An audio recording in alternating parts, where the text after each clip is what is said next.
Halo teman-teman, bagaimana kabarnya? Semoga teman-teman berada keadaan sehat. Pada kesempatan kali ini kita akan membahas terkait dengan aspek sosial ekonomi dalam masyarakat Sumba. Sebelum itu saya akan memperkenalkan diri. Nama saya Nusrin Lapukalinggoro. Saya dari Universitas Kristen Wirawacana Sumba, Fakultas Keguruan dan Ilmu Pendidikan, Program Studi Pendidikan Matematika. Tujuan pembuatan video kali ini yaitu untuk memenuhi tugas pada mata kuliah Kapita Selekta Sumba.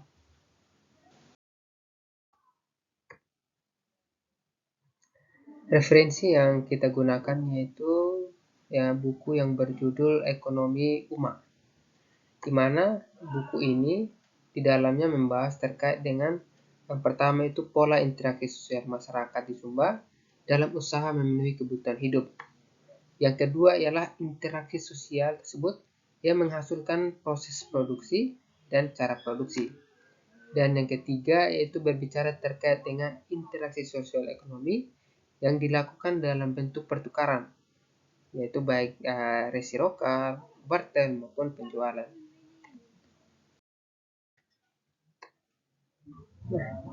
Pertama itu pola interaksi sosial di Sumba. Ada yang pertama kelompok kita-kita. Ini kelompok kita-kita adalah kelompok di mana kelompok ini merupakan keluarga-keluarga dekat. Dan yang kedua ada yang namanya kelompok bukan orang lain. Kelompok bukan orang lain ini bisa disebut dengan kelompok-kelompok yang merupakan keluarga yang cukup dekat. Sebagai contoh ialah ipar. Kalau dalam bahasa Sumba ini sendiri bisa disebut yera ataupun laye. Dan yang ketiga ada kelompok orang lain. Kelompok orang lain inilah kelompok-kelompok yang bukan merupakan keluarga. Bentuk pertukaran yang ada di Sumba. Yang pertama itu ada resiprokal, di mana pertukaran ini itu bertujuan menimbulkan kewajiban untuk membalas pemberian tersebut, sehingga terjadi yang namanya suatu mata rantai yang saling berkesinambungan, atau bisa dibilang pertukaran yang saling timbal balik. Kedua itu ada barter, di mana cara pertukaran ini tanpa menggunakan uang. Tetapi berbeda dengan resiprokal, ini tidak bertujuan untuk menciptakan kewajiban yang timbal balik. Yang ketiga menjual, di mana transaksi ini itu bertujuan menggunakan ataupun mendapatkan uang. Dari ketiga pertukaran ini di Sumba, untuk di Pulau Sumba atau di Sumba, mereka bisa dilakukan secara bersamaan. Selanjutnya yaitu penghidupan utama di Sumba.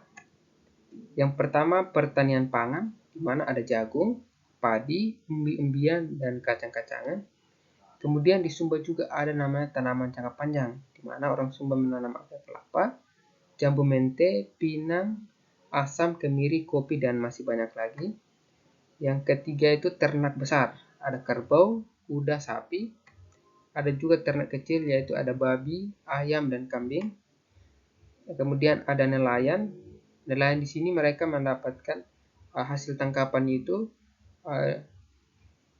digunakan untuk pangan saja, dan kalaupun mereka menjual, yang dijual itu dalam jumlah kecil.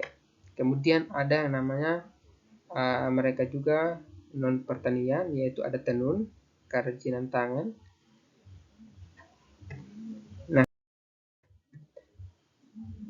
dari materi-materi yang kita dapat tadi, kita bisa menyimpulkan bahwa dalam aspek sosial itu disebut interdependensi, di mana ada yang namanya saling ketergantungan. Dan dalam aspek ekonomi itu disebut diversifikasi, di mana penghasilan untuk penghidupan mereka itu bisa didapatkan dari berbagai bidang. Dan dari kedua independensi dan diversifikasi ini disebut dengan karakteristik sosial ekonomi lokal di Sumba.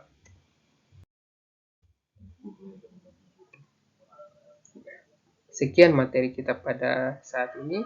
Semoga materi yang saya sampaikan bermanfaat bagi teman-teman. Sekian dan terima kasih. Bye-bye.